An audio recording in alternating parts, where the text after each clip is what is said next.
Well, I've certainly never had this much attention paid to my looks. I mean, imagine. Yes, I feel like Richard Nixon here a little bit. You know, some people feel that it was the perspiration. Blah, blah, blah. Take 3, Mark. We're rolling. So who are you? Who am I? Hold on a second. These are my friends. I'm Jenny Allen, but And action. who am I? My name is Jenny Allen, and I'm a mother, a writer, and a performer. And one more thing. I'm also a survivor of uterine and ovarian cancer. I even wrote a play about it. When I took off my scarf, my few wisps of hair would stand up straight. So I looked just like a dandelion going to seed, which I thought was funny. Before cancer, I took my health for granted, kind of like the air I breathed around me. And I always had a kind of dismissive attitude about my own ill health. I didn't really take it seriously. I kind of brushed it aside if I didn't feel well. So that when I had persistent symptoms, I didn't take them seriously enough. I felt these low, achy abdominal pains that felt to me like menstrual cramps, and periods that were heavier and longer than usual for me. I thought that it might be menopause related, but I also kind of didn't want to make a bother of myself.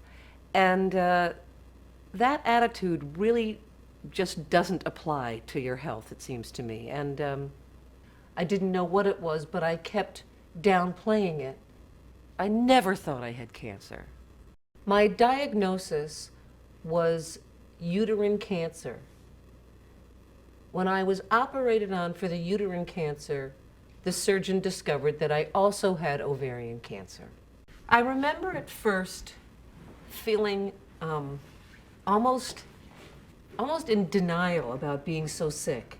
For somebody who's been healthy their whole life, it is pretty shocking to hear that you have 2 kinds of cancer. I had radiation for the uterine cancer, and I had chemotherapy for my ovarian cancer. During my treatments, I felt very hopeful and very even energized because we were doing something about it.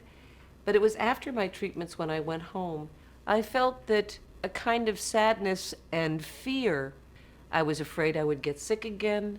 And with the passage of time, these fears eased, and I do feel that I'm actually a happier person than I was before I had cancer, as unlikely as that seems. There's life after cancer.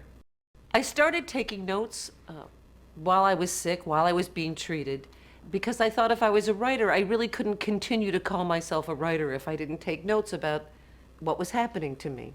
I didn't know what I would do with the notes, but I've always liked performing as well, so I blended the two. I wrote a performance for myself, and it was great. I mean, it was great for me. I don't know if the show was great.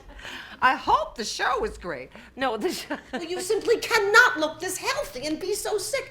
Maybe you don't have real cancer. Maybe you are just cancer-ish, and it'll pass, like the flu. We performed it in New York, and now I perform it around the country. And the show is called I Got Sick, Then I Got Better, and it tells the story of my diagnosis and my treatment and the effect of the disease on my family, and it has a happy ending. Cancer is such a scary word. So who wants to think about it? Who wants to actually do anything about it? Of course you hope it's nothing, but take it very seriously. Take your symptoms as seriously as you would take the symptoms of a child of yours. If you have symptoms that last 2 weeks or longer, be brave. Go to the doctor. Ask questions. The odds are you don't have cancer, but find out for sure.